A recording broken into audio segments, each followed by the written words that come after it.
Good afternoon, everyone. Thank you for joining Lewis University's television network. Today is Monday, April 11th, 2022. I'm Tony DeNardis. And I'm Jada Hoffman. And we begin with our top national and international stories. Dr. Oz wants to be Senator Oz, and he just got former President Donald Trump's endorsement. Dr. Mehmet Oz, you know him from his long-running TV show, has thrown his hat in the ring in Pennsylvania's Senate race. It's a race that'll be closely watched in November's midterm elections because it could be Democrats' best chance of picking up a GOP-held seat. Trump doesn't want to see that happen. In throwing his support behind Dr. Oz, he pointed to the celebrity doctor's education and fame, but also said, quote, "This is all about winning elections in order to stop the radical left maniacs." Austrian Chancellor Karl Nehammer is the first European leader to meet with President Putin in Moscow since the start of the Ukraine invasion on February 24th. This meeting comes after Nehammer met with Ukraine's President Vladimir Zelensky in Kyiv and visited the scene of alleged atrocities in Bucha over the weekend. Part of Times Square was closed off Sunday evening due to reports of multiple manhole fires. Eyewitnesses reported hearing an explosion in the area just before 7 p.m. New York firefighters reported finding at least 2 manholes on fire after responding to the scene. First responders also became concerned about the risk posed by smoke and carbon monoxide. 4 civilians are scheduled for an out-of-this-world trip when they launch to the International Space Station Friday. They are taking part in the inaugural mission of the commercial spaceflight company Axiom Space. A SpaceX Falcon 9 rocket is expected to launch from NASA's Kennedy Space Center in Florida. The team, consisting of 3 paying passengers and a former NASA astronaut, will dock at the station via a SpaceX Dragon capsule. They will be in space for 10 days, assisting with more than 24 scientific experiments. Axiom Space wants to build the first commercial space station. An update on the transportation mask mandate is expected to be released later this week. The White House's COVID-19 response coordinator says the Center for Disease Control and Prevention is coming up with a scientific framework on the health issue. The federal transportation mask mandate for places like planes and trains is scheduled to expire on April 18th. In most places nationwide, face coverings are no longer mandatory in public spaces. Coming up next, we have your local news. Stay with us. Jordan knows he shouldn't eat this entire bowl of nachos, but tonight he's earned that right because a few hours ago in the middle of happy hour, he recognized a sign, not from the gods or a bolt of lightning, but from a double heart, a kissy face, and a 4th ha in ha ha ha. That's when Jordan knew he was buzzed. So when it was time to go, he got a ride home instead of driving. Be a legend like Jordan. Recognize your buzzed warning signs and get a ride home. Buzz driving is drunk driving.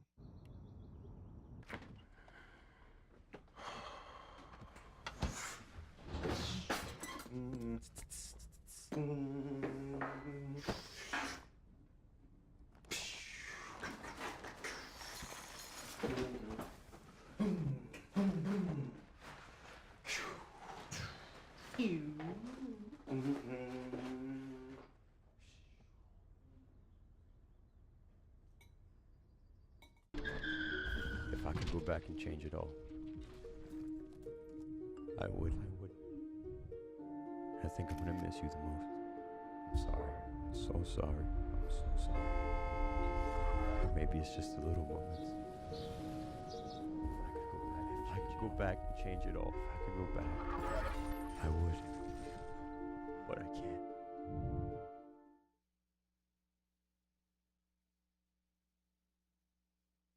So, I got this new family, and I don't know what it is about this one, but she can't seem to put down that toy all day long. Tap, tap, tap, tap. Oh, and she even talks to it. She talks to that more than she talks to him. What's up, bro? Nice shirt. Who's she talking to? Her mom? She talks to her mom a lot. Lincoln Park Zoo lost its 25-year-old eastern black rhinoceros who died last Friday. Rico died from an acute illness. Despite extensive treatment and supportive care, Rico joined the zoo in 2009 from Birmingham, Alabama. The zoo invites everyone to share fond memories of Rico, and their sympathies go out to everyone who cared for him. 2 years ago, the Chicago Animal and Control CACC had no adoptable animals for the first time. Now they're over capacity with more than 275 dogs waiting to find their forever homes. All adoption fees for dogs have been waived by the CACC until April 17th. An application and appointment are still required, but the CACC is hoping this will help these furry friends find a loving home. Illinois lawmakers approved a $46.5 billion budget Saturday that includes $1.8 billion in election year tax relief and a $1 billion deposit into the state's rainy day fund. The Illinois Senate approved the budget plan on a 34-19 vote late Friday, while the House worked through the night before giving its approval early Saturday on a 72-42 vote. The plan includes a direct payment to Illinois residents making less than $200,000 per year or $400,000 per year for couples filing jointly. Each taxpayer would receive $50 plus $100 for each dependent child. The budget plan now awaits Governor Pritzker's signature. It would go into effect on July 1st. Authorities have charged a man they say hid the deaths of his mother and sister by burying them in plastic containers in his backyard in suburban Chicago. 45-year-old Michael Lutko is facing 2 felony counts of concealing death and moving a body. Lutko is out on a bond with electronic monitoring and will return to court in May. Police also arrested his brother, but he was released and not formally charged. According to police, the brothers will likely face federal charges for cashing their mother's Social Security checks.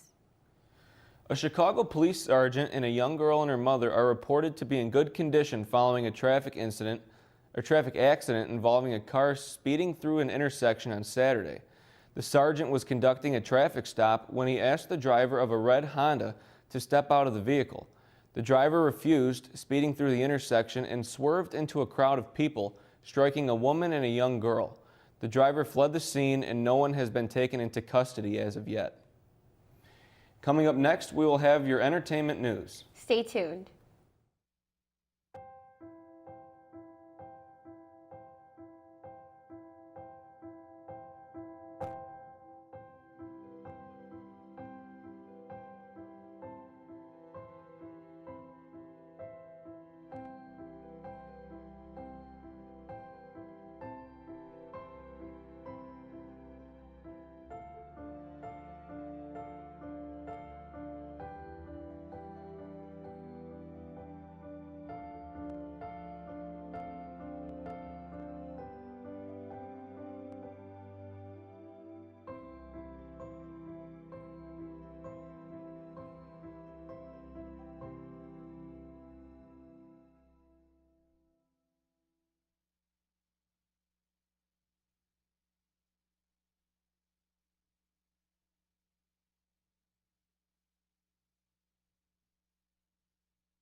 Maybe he's really focused. Hey, Michael. Michael. Maybe he likes spinning the wheels. Maybe he just loves trucks. Maybe he's just being a boy.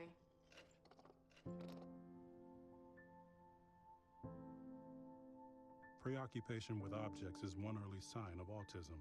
Learn the others today. The sooner it's diagnosed, the better. So, I got this new family, and I don't know what it is about this one, but she can't seem to put down that toy all day long. Tap, tap, tap, tap. Oh, and she even talks to it. She talks to that more than she talks to him. What's up, bro? Nice shirt. Who's she talking to? Her mom? She talks to her mom a lot. Bennifer 2.0 will give it another go. Jennifer Lopez and Ben Affleck have confirmed they are engaged. It marks the second engagement for the singer, actress, and actor couple after calling off a prior pledge in 2004. Lopez shared a video through her newsletter that shows off a green engagement ring. Her sister also shared photos from that video with a caption, "So this happened, love you." Lopez and Affleck first met back in 2001 on the movie set of Giggly. Their first engagement in 2002 was followed by a wedding delay and then a called-off nuptials. The two reunited romantically in 2021. This will be the fourth marriage for 52-year-old Lopez and the second for 49-year-old Affleck. For the first time in the show's 33-year-old history, a deaf actor will be featured on The Simpsons. The focus of the episode is on Lisa Simpson, who discovers her role model, late saxophonist Bleeding Gums Murphy, has a son who is deaf and needs a Conflor implant. Deaf actor John Autry II plays the role of Monk Murphy on the episode. Calling it life-changing, the show's character uses American Sign Language throughout the groundbreaking episode. Even though Simpsons characters only have 4 fingers, the show consulted with sign language specialists to make sure visuals conveyed words correctly. The storyline is loosely based on the life of the episode's main writer, who says his brother is hearing impaired within a family that loves jazz music. The episode was written before the film Coda won the Best Picture Oscar 2 weekends ago. Will Smith will not be on stage at next year's Academy Awards to present an award. That's because the actor has been banned from attending the Oscars for the next decade. The Academy of Motion Pictures, Arts, and Sciences handed down the consequence Friday. As a result of Smith slapping comedian Chris Rock on stage during this year's ceremony, in a statement, the Academy said the board decided Smith will not be allowed to attend any Academy events or programs in person or virtually for a period of 10 years. However, he can still be nominated for awards. Smith announced his resignation from the Academy last week. He issued a quick, concise statement on his ban, saying he accepts and respects the Academy's decision. Justin Bieber wants you to find inner peace and is willing to pay to help you do it. The pop star is partnering with online therapy company BetterHelp.com to offer a free month of service to his fans. 28-year-old Bieber has been candid about his own mental health issues and says offering free therapy to fans is a real blessing.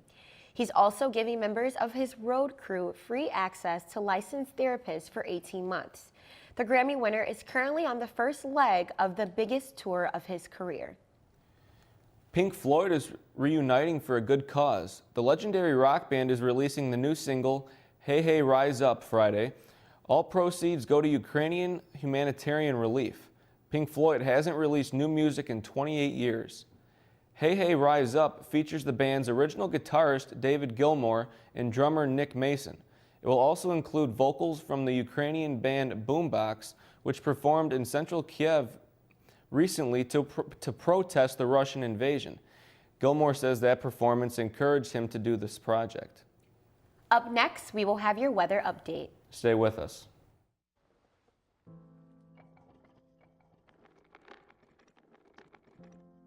Maybe he's really focused. Hey, Michael. Michael. Maybe he likes spinning the wheels. Maybe he just loves trucks. Maybe he's just being a boy.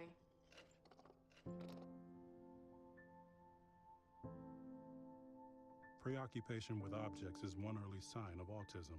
Learn the others today. The sooner it's diagnosed, the better.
So, I got this new family, and I don't know what it is about this one, but she can't seem to put down that toy all day long. Tap, tap, tap, tap. Oh, and she even talks to it. She talks to that more than she talks to him. What's up, bro? Nice shirt. Who's she talking to?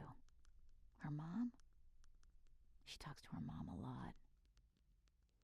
Welcome back to Lewis University Television Network. I'm Carl Zahn with your weather. Right now in Romeoville, Illinois, it is a beautiful 62 degrees with an 11-mile-an-hour wind.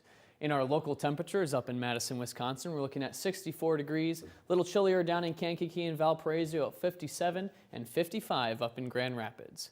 For our local satellite radar, we see some cloud coverage moving in and maybe even some showers moving in later in the evening. For our national temperatures up in Seattle, Washington, we're looking at 50 degrees, 65 in Los Angeles, 87 down in Dallas, and 63 in Boston. For our national radar, we're seeing a lot of snow coverage up in the Portland area and a huge system moving through St. Louis up towards Toronto. And for our almanac for today, a high of 64 and a low of 51.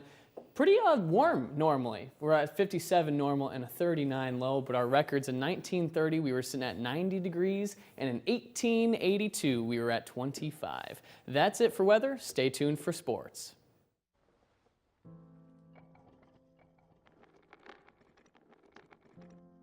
Maybe he's really focused. Hey, Michael. Michael. Maybe he likes spinning the wheels. Maybe he just loves trucks. Maybe he's just being a boy.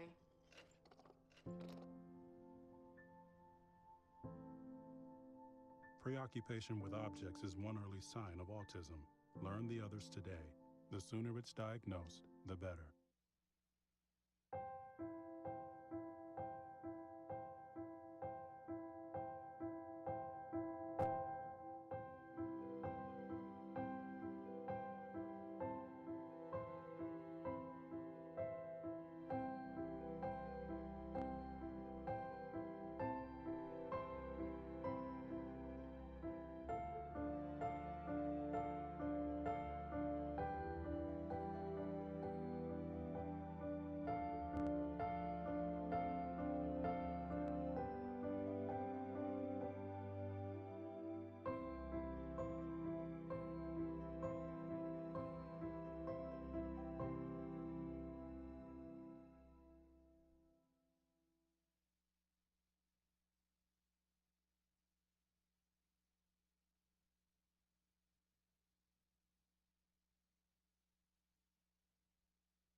So, I got this new family, and I don't know what it is about this one, but she can't seem to put down that toy all day long.